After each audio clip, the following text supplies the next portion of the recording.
Já ligou a aguinha, né? Já, está gravando já. Tá?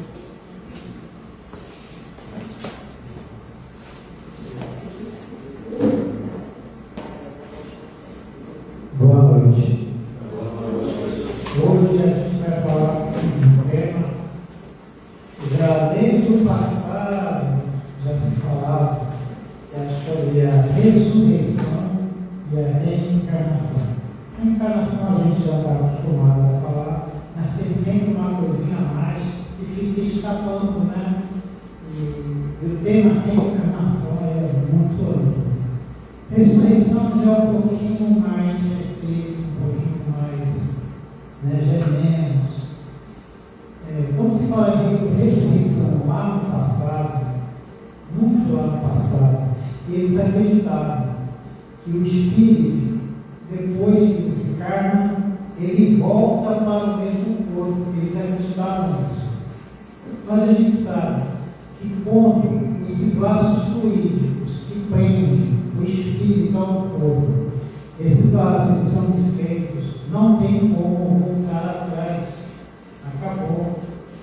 Mas no passado eles não acreditavam. Os judeus, eles até acreditavam um pouco na reencarnação, acreditavam mesmo, só que não sabiam como se processava. Então, eles acreditavam que a ressurreição é uma reencarnação. Tá?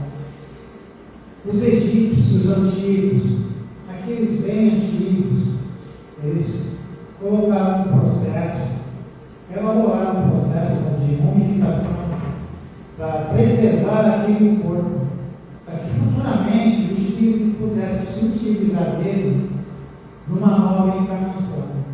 É claro, isso ficou lá no passado também.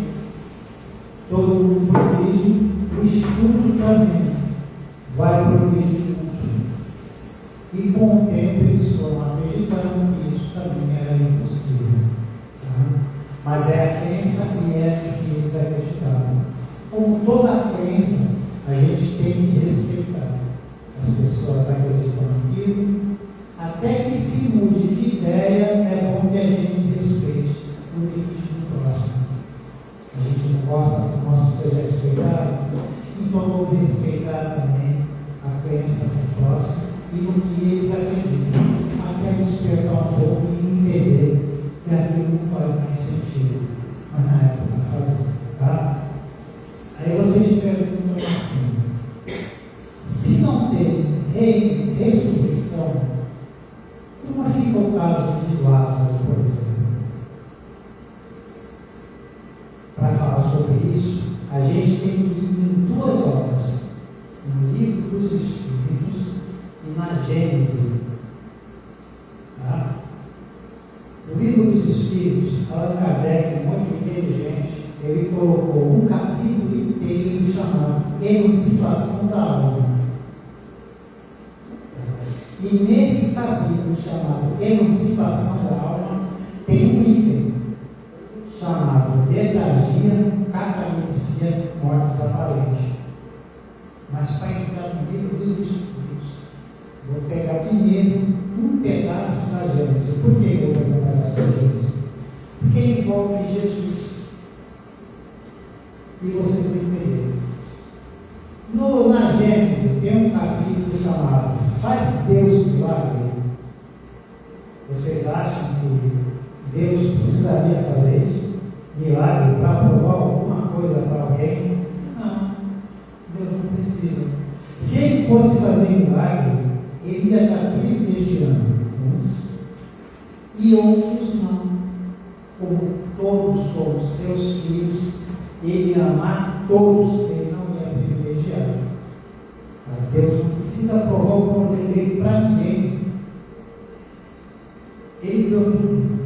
É claro, se ele quisesse revogar uma lei sua, ele poderia.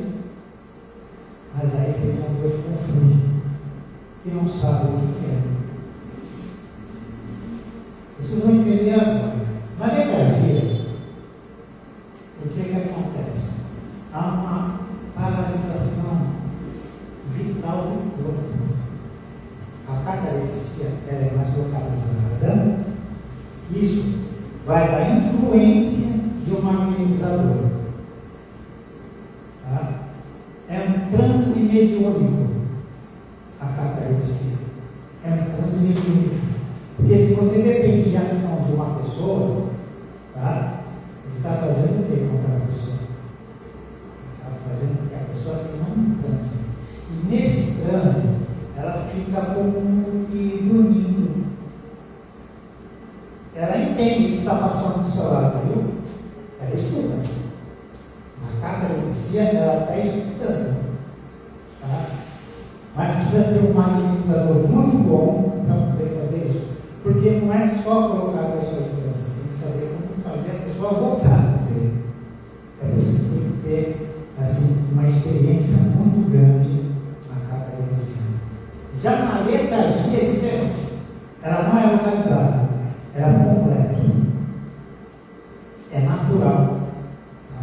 Então a pessoa entra nesse estado letárgico e muitas vezes não quer nem voltar. Quer ficar onde está. Na letargia ele pode sair e ir para outros lugares. Tá? Na maioria das vezes fica próximo do corpo. Fica por ali. Não tem ânimo para voltar. Tá? É um estado meio patológico. E a medicina também não colocou direito como é que se processa isso. Tá? A letargia é um estado em que o espírito se emancipa. É por isso que está em emancipação da alma.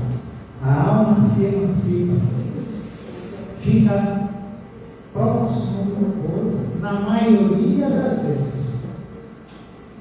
Aí entra Jesus.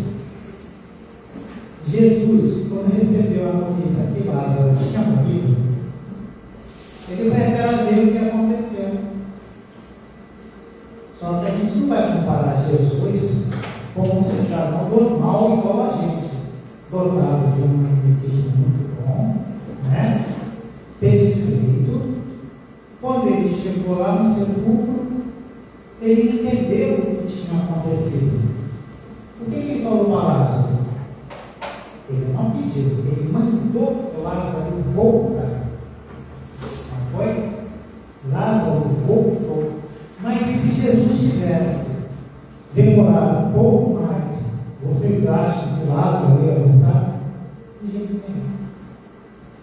Aí é que entra a Gênesis que eu falei para vocês. Se Deus não revoga as suas leis, Jesus ia fazer isso. Ia revogar as leis de Deus.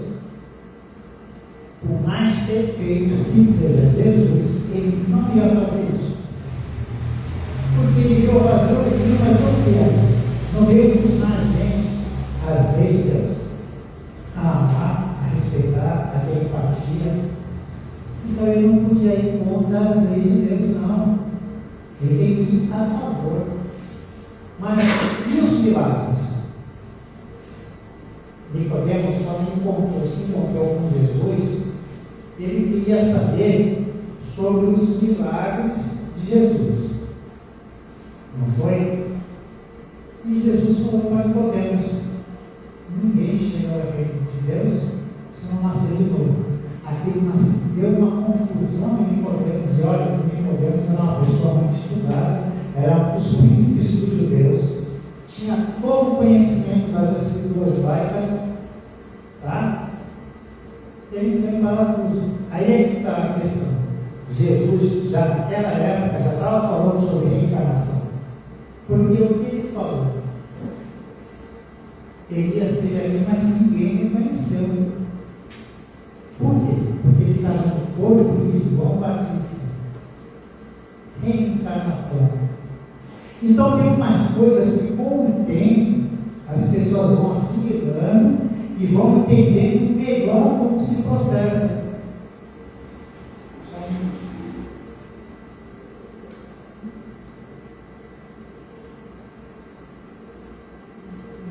A reencarnação ela é muito complexa. Tá? Ela vem fazer o que com a gente?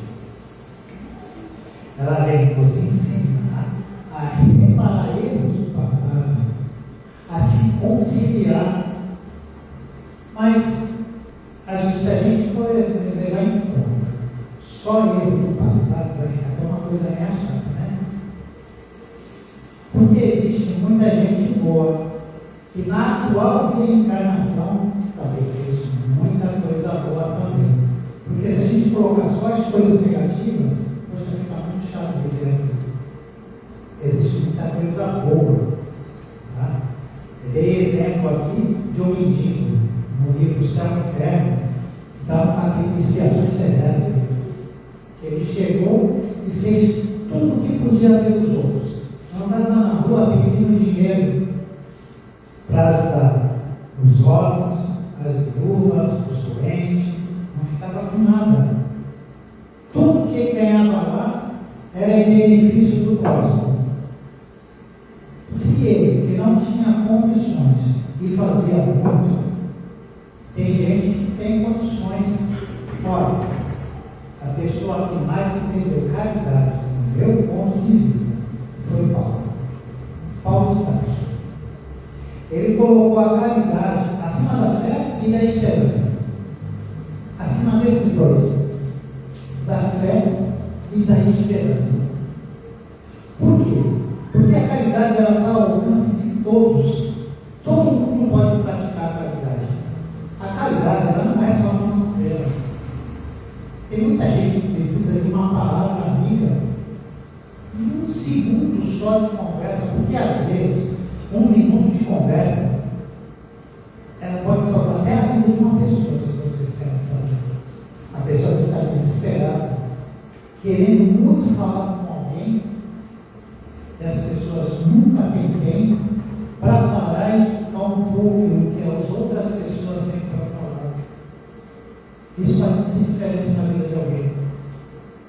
Quando vocês saem da casa de alguém, num estado de preocupação, porque vocês estão assim, pelo amor de Deus, hein? Não vai pensar bobagem. Vocês não estão se sentindo muito bem. Vocês já repararam que quando vocês fazem alguma coisa por alguém, parece que as coisas mudam. Você pode fazer caridade, por exemplo. Levar você que vazar, não tem? Precisa de pessoas, não precisa?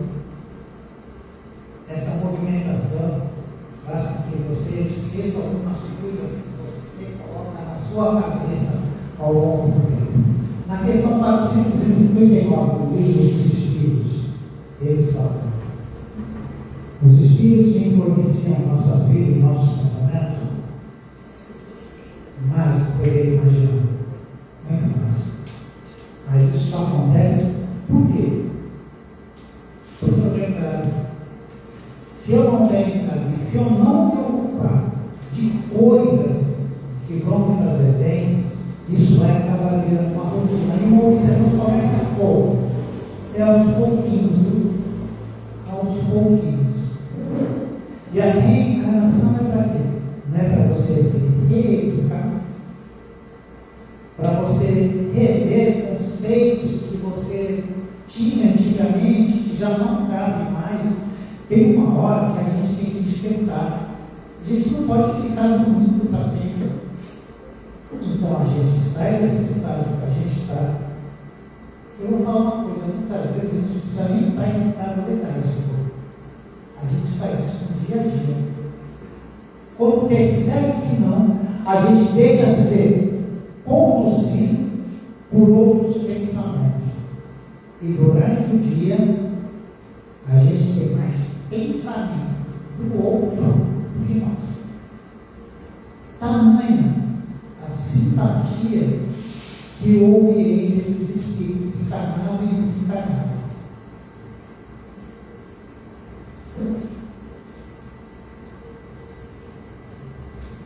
No Espiritismo, a morte não é o fim, mas a continuação da vida do Espírito, que pode reencarnar várias vezes num corpo para evoluir e aprender, reparar erros do passado, sendo o que alguns povos mais antigos chamavam de ressurreição. O objetivo da reencarnação é a evolução moral e espiritual do indivíduo, servindo como oportunidade de progredir e reparar equívocos através de novas experiências e relações. A gente tem uma coisa: quando a gente se arrepende de alguma coisa, vai resolver o nosso problema? O arrependimento vai resolver? Não vai resolver, não. Mas é um grande passo. Tem uma passagem de Lucas que eu acho muito interessante. Ele coloca assim, está na palavra da ovelha perdida, que os céus se alegram mais quando um pecador se arrepende do que 99 justos que acham que não necessitam de arrependimento. É muito bacana, porque só os orgulhosos acham que não devem se arrepender do algo que faz de errado. Aquele pecador lá que se arrependeu tem uma chance enorme de progredir. Como é que uma pessoa faz algo para alguém e não se arrepende? Eu vou mais longe, não é nem com o outro. Às vezes é contra si mesmo. Porque mais do que errar com o outro, é você errar consigo mesmo. Por que eu estou falando isso? A pessoa acredita naquilo que faz, acredita que está certo, está fazendo, e continua no mesmo erro. Não muda. Isso eu chamo de padrão de pensamento. Padrão de pensamento. Pessoas que ficam em encarnações, reencarnações, reencarnam e continuam no mesmo vício, a mesma tendência, as mesmas paixões. Isso é um castigo para a pessoa, ela mesma está se autopunindo. Não aproveita aquela reencarnação para reparar as relações. Olha, tem um caso no livro Missionários da Luz, que é Ana Cleber. Tá? Marido de uma pessoa muito boa, trabalhador, dedicado, tá? Tentava conduzir os filhos no caminho certo. Ana Cleber não era ruim, uma pessoa muito boa. Só que ela tiveram 4 filhos, 3 meninos e uma menina. Só que o excesso de mimo, fez com que os filhos acabassem se desviando do caminho certo que o pai tentava colocar eles. Tá? A parte social, de festas. Ela queria agradar tanto os filhos que esqueceu da parte que ela tinha que educar. Eles acabaram, os 3, desencadeando uma situação ruim. O que vai acontecer? A menina também desencadeando uma situação não muito boa. Tá? O que vai acontecer? Numa próxima reencarnação, será que as coisas vão ser mais fáceis para ela ou para eles? A gente tem que avaliar, porque assim, Deus não vai permitir que coloque um fardo maior que um filho possa carregar. Não vai. Mas vai ficar mais demorado. Qual o objetivo da reencarnação? Não é chegar à perfeição? Quanto mais demorar, mais sofrimento eu vou ter. A gente não vai sair daqui, chegar na porta e achar que já virou anjo. Não, a gente não vai virar anjo da noite por dia. Mas tem algumas coisas que a gente tem que parar para pensar e rever as nossas atitudes. Tá? A narrativa de Mateus, citada em O Evangelho segundo o Espiritismo, mostra como Jesus disse que ele já havia vindo na pessoa de João Batista, o que para os espíritas indica a ideia da reencarnação, não de uma ressurreição no mesmo corpo. Lá atrás. Só que Jesus, antes de Jesus, já acreditavam já na reencarnação. Os judeus, como eu falei, eles acreditavam, mas não sabiam como se processava isso. Então chamavam-se de ressurreição. Quando Jesus veio esclarecer, dando um nó na cabeça de Nicodemos, que aquele encontro não foi por acaso. Foi uma das pessoas mais esclarecidas que chegou até Jesus. Se ele deu um nó, vocês imaginam como é que ficaram os discípulos? E os discípulos, mais incrível que pareça, eles não eram assim, não tinham uma falta de esclarecimento como todo mundo pensa. Eles já tinham um certo conhecimento, porque andava bastante tempo com Jesus. Mateus foi o que mais escreveu. Mateus era inteligente. Ele não era cobrador de impostos? E era qualquer um que era cobrador de impostos? Não. Tinha as suas exigências. Então, os próprios discípulos já não eram qualquer um. Eles tinham uma mediunidade muito boa, tá? E sabiam já o que falavam, pelos ensinamentos que Jesus passou para eles. Então, é só para a gente ter uma ideia de como é que eles lidavam com esse assunto. Cada vida na Terra é uma nova chance de resolver relações difíceis, praticar a caridade, desenvolver a compaixão e buscar o autoconhecimento e o equilíbrio. A gente tem que agora também uma outra palavra para o samaritano. Samaritano, as pessoas colocam que fizeram as pessoas perfeitas. Mas a intenção de Jesus, quando falou da parábola do samaritano, ele estava querendo provar uma outra situação. Passou vários por aquele cidadão que estava caído. Só o samaritano pode para ajudar. Ali se provar que a empatia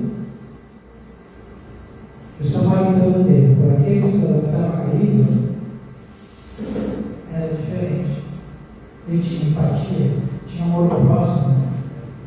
E é isso que a parábola nos prova sobre a empatia. O samaritano não se dava muito bem com os judeus. Não se dava nada bem. Tá? Jesus podia ter colocado outro. Jesus era judeu, podia ter colocado outro.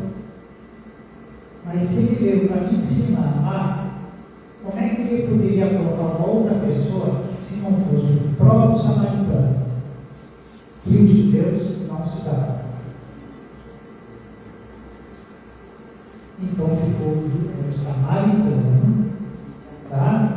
E iam ser questionados. Jesus ia ser questionado sobre isso. Se hoje Jesus estivesse aqui, o que ele ia falar sobre isso? Os judeus questionando Jesus sobre o ato do samaritano. Jesus ia falar para ele: quem é o meu próximo? O próximo são todos. Todos independentes de qualquer situação. Às vezes tem pessoas que não vão à religião nenhuma. E é mais caridoso do que muitos que não saem de uma igreja, do centro espírita, porque tudo está na cabeça da pessoa. Não adianta eu chegar aqui revestido de bondade, mas a minha cabeça está fomentando coisas incríveis.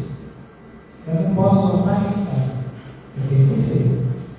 Senão o país não justifica isso estar na frente de vocês. Eu sou perfeito? Não, tenho muitos defeitos. Eu estou aqui para quê?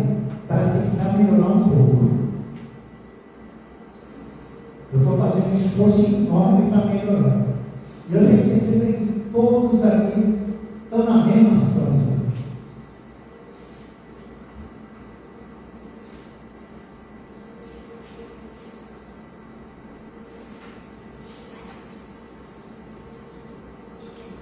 Questão do livro dos Espíritos, no capítulo 2, da reencarnação dos Espíritos, coloca o objetivo da reencarnação. Todos são criados simples e ignorantes, e se instruem nas lutas e tribulações da vida corporal.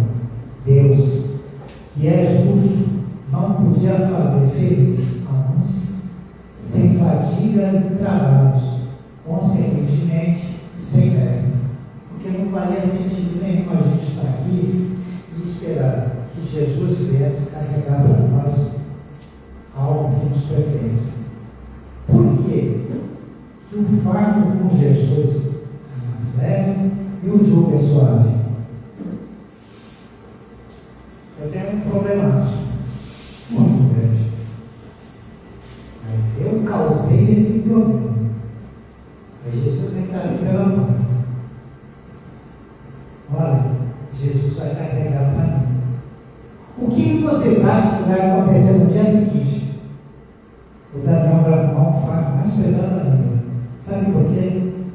Porque algumas vezes o ser humano se acomoda com algumas coisas achando que o outro tem a obrigação de resolver tudo para ele.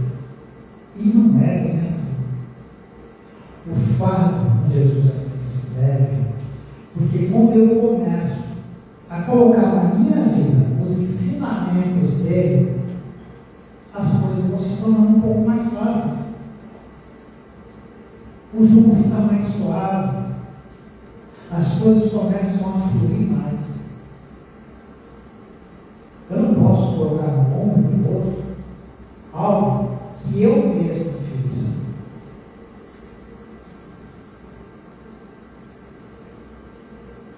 Chegam mais depressa ao fim. Ademais, as aflições da alma são muitas vezes as consequências de imperfeição do espírito. Quanto menos imperfeições, tanto menos tormentos. Aquele que não é invejoso, nem ciumento, nem avaro, nem ambicioso, não sofrerá as torturas que se originam desses defeitos, ciúmes, inveja. Tá? Tem um livro chamado da Sueli Caldachoura, Profilaxia Terapêutica Espírita. Eles colocam o assunto principalmente sobre o ciúme. O marido que em cima da sua esposa controla a forma com que ela se veste, controla suas finanças, com quem ela conversa, cerca ela de uma forma e o relacionamento acaba se destruindo pelo excesso de ciúme. Se não há confiança entre um casal, fica meio difícil, vocês não acham? Tem que haver uma confiança entre eles, o respeito. Mas é só o marido com a esposa? Não. A esposa em cima do marido também. Os filhos que não saem de casa para viver as suas vidas. Eu acho que chega um determinado tempo, às vezes eu falo, porque eu tive que sair muito cedo de casa, né? Então, quando a gente sai muito cedo de casa e é obrigado a se virar sozinho, a gente passa a achar que também tem que ser assim com os outros. É um erro meu. Cada um tem seu erro. Mas os filhos também não podem ficar a vida inteira dependente dos pais. Os pais também têm que entender que os filhos precisam do ar que vem passando.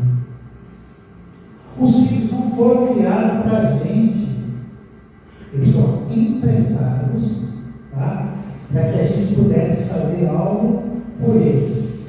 Livro dos Espíritos, mais uma vez. Como os pais fizeram tudo que podia pelos filhos, fez tudo que podia. E os filhos resolveram seguir um caminho que não era certo, a responsabilidade já não é mais dos pais. Os filhos têm um livre-arbítrio e têm que ser respeitados. Tá? Agora, se os pais fizeram tudo que podiam e realmente teve algum resultado, aí já não existe de tudo. Então, tudo depende da forma como você vive e como você ensina aqueles que estão ao seu redor. Se eu chego em casa e ensino meus filhos coisas que vão atrapalhar a vida deles no futuro, eu sou o principal culpado disso. Mas aí eu vou culpar os espíritos. Foi os espíritos que me induziram a fazer tal coisa, a ensinar tal coisa. Eu nunca vou ter culpa de nada. E o invejoso? Misericórdia. Você tem um colega de trabalho. A pessoa se esforça um monte para fazer alguma coisa boa. Quando consegue, o invejoso, em vez de falar uma palavra de conforto, pô, que legal, você fez alguma coisa boa. Não. Ele ataca. Não é? Ataca. Às vezes é algo que fez com que ajudasse todos no ambiente de trabalho. Mas parece que o invejoso nunca está satisfeito com nada. Nem com a própria vida. Tem muita gente assim. Livro dos Espíritos. Na justiça de Deus e na revelação, pois não cansamos de vos repetir, um bom pai sempre deixa a seus filhos uma porta aberta ao arrependimento. Filho pródigo sofreu tudo que tinha que sofrer. Aí ele para. Meu pai, até os funcionários do meu pai, os empregados, têm que comer. E eu não tenho.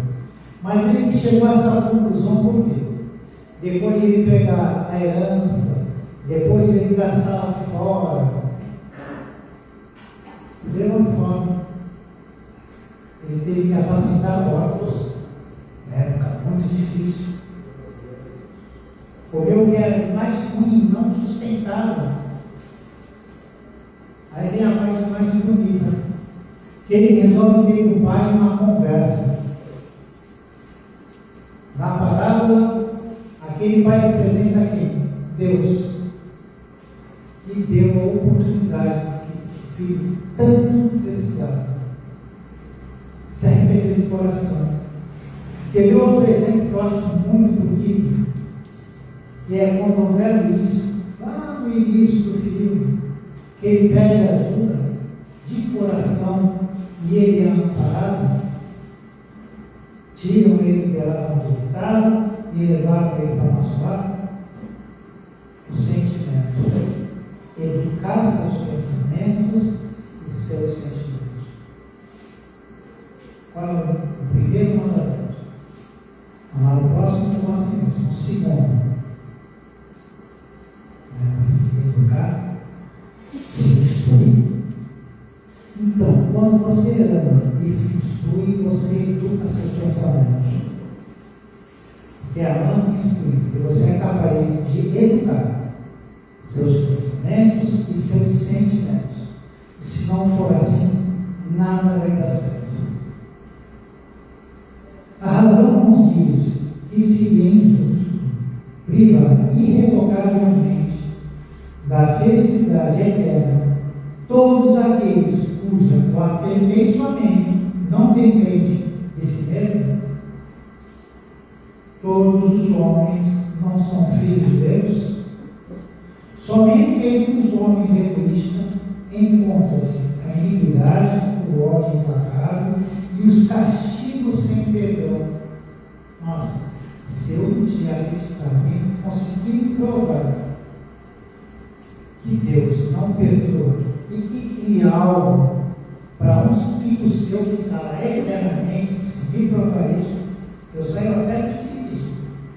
Porque eu aprendi aqui que a gente tem um Deus de amor, não um Deus de castigo.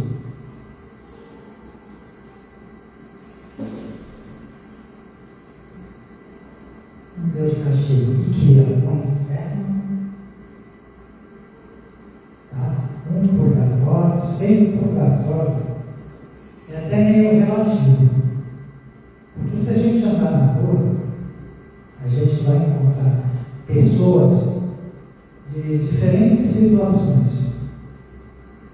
Estado de rua, doente, acamado, enfermo. Tá? Então, esse próprio purgatório já se encontra entre a gente, mas o inferno, eu não conto. Deus não vai colocar alguém para ficar aí sofrendo por não sei quanto tempo, por milênios, por séculos. Ele não vai fazer isso. Aí entra a nossa bendita encarnação, a reeducação, que para alguns é castigo. Não é castigo, são oportunidades que nós vamos ter por muito tempo. É claro que vai ter uma hora que a gente tem que parar um pouco e rever nossos conceitos, né? Para um pouco, reveja um monte de caminho, faça alguma coisa. Todos os espíritos tendem à perfeição. E Deus me fornece os meios de alcançá-lo através das provações da vida corporal. Porém, em sua justiça, eles reservam para a sua nova existência a realização daquilo que não puderam fazer ou cumprir numa primeira provação. Criado simples e ignorante. Nas primeiras encarnações, como a gente era visto mais ou menos como um animal, a gente não tinha condições de raciocinar sobre o que era certo e o que era errado. O que Deus fez? Colocou um anjo do nosso lado para nos ajudar a escolher caminhos. Então ele vai nos inspirar pensamentos. Esse anjo guardião, ele é só teu? Não. É de uma ordem muito elevada e muitas vezes ele está milhares de quilômetros longe da Terra. Mas o alcance dele é como o sol. O pensamento dele irradia e pega vários ao mesmo tempo. Eu não tenho alguém particular sobre ele. Tem alguém que me ajuda, que me inspira bons pensamentos, mas ele não é exclusivo. E quando é necessário, de tempo em tempo, esse anjo pode ser substituído por outro. Ele deve estar pensando assim: vou ajudar meu irmão no trabalho, né? Vamos deixar ele bom aí e ver se o outro consegue. Parece brincadeira, mas não é. Às vezes é necessário um tratamento um pouquinho mais forte para ver se a gente consegue mudar.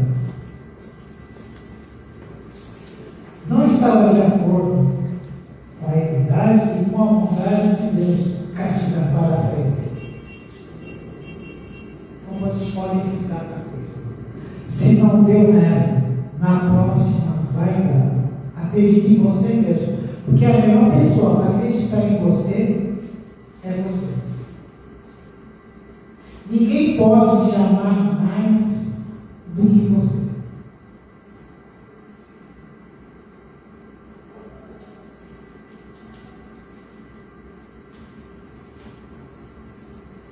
do Evangelho segundo o Espiritismo. Uma obra completa a outra. Por isso que é sempre bom. Às vezes as pessoas chegam para mim e falam: poxa, você é muito kardecista. Mas é a base da nossa doutrina. Para você poder entender uma obra complementar, você tem que entender o mínimo do mínimo que Kardec passou, que os espíritos passaram para Kardec. Se você não consegue entender o mínimo do mínimo, as obras complementares, você também não vai entender. A reencarnação fazia parte dos dogmas dos judeus sobre o nome de ressurreição. Como eu falei lá no início, que eles já acreditavam, mas não sabiam como se processava, o Evangelho tem que confirmar aquilo que já foi falado por antes. As ideias de Deus sobre esse ponto, como sobre muitos outros, não eram claramente definidas, porque apenas tinham vagas e incompletas noções acerca da alma e da sua ligação com o corpo. Criam eles que um homem que vivera podia reviver, sem saber precisamente de que maneira o fato poderia dar-se, designado pelo nome de ressurreição, o que o Espiritismo mais religiosamente chama de reencarnação. Porque se Jesus tivesse essa palavra na época de Jesus, ele teria colocado, mas só que na época de Jesus não tinha esse termo ainda, reencarnação. Mas naquela época lá já tinha ensinado sobre isso.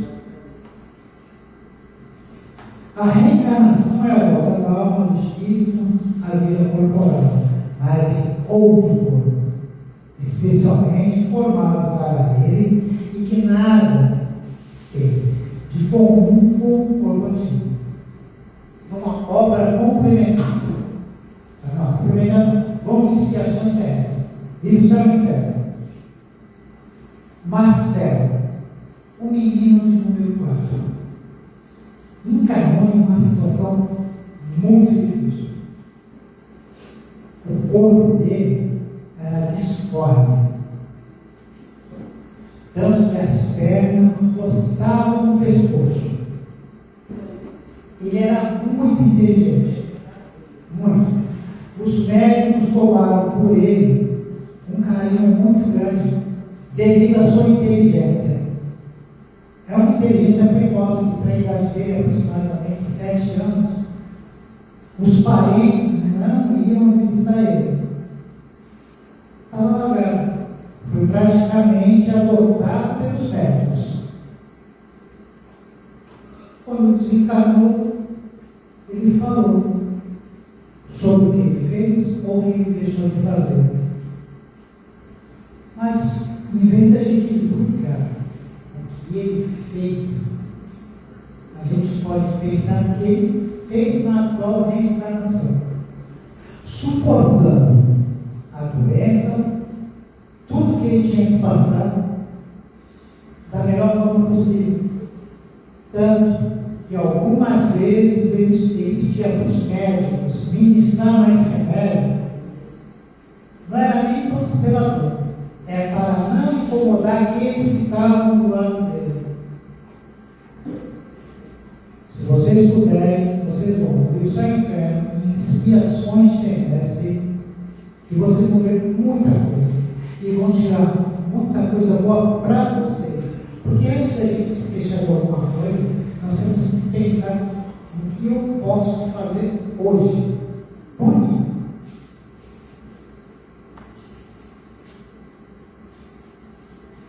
Para finalizar, não sei se passou muito tempo, não passou não, né? Para finalizar, coloquei aqui: reencarnar é tornar a vida física, renascer em outro corpo. Essa é a ideia central de diversas doutrinas religiosas, principalmente as orientais. No Ocidente, a teoria da reencarnação é amplamente divulgada pelo Espiritismo. Para compreender a pluralidade das existências, é necessário ter a imortalidade da alma. Segundo a doutrina espírita, a pluralidade das existências é a prova da misericórdia divina. Somente através da reencarnação temos a oportunidade de progredir moralmente, corrigindo nossas imperfeições e aperfeiçoando nossas qualidades. A reencarnação constitui, pois, uma lei natural. Querendo ou não, nós vamos voltar, porque é necessário, até que nós possamos ter a perfeição. Eu não sei se a gente continua aqui, não posso afirmar isso, porque não é o planeta que vai mudar, somos nós. O planeta vai continuar o mesmo. A diferença é que quando cada um começar a mudar a sua vida, a relação com a natureza, com o próximo, o planeta começa a mudar. E você muda junto com o planeta. Tudo bem que Jesus falou na casa do meu pai há muitas moradas, mas a minha prova é essa. E é nessa que eu tenho que fazer o melhor por mim. Tem uma fala do Maurício lá que eu achei muito interessante. Que ele falou lá no meu tempo. O meu tempo é agora. Eu não estou encarnado? Então, o meu tempo é agora. Muito bem.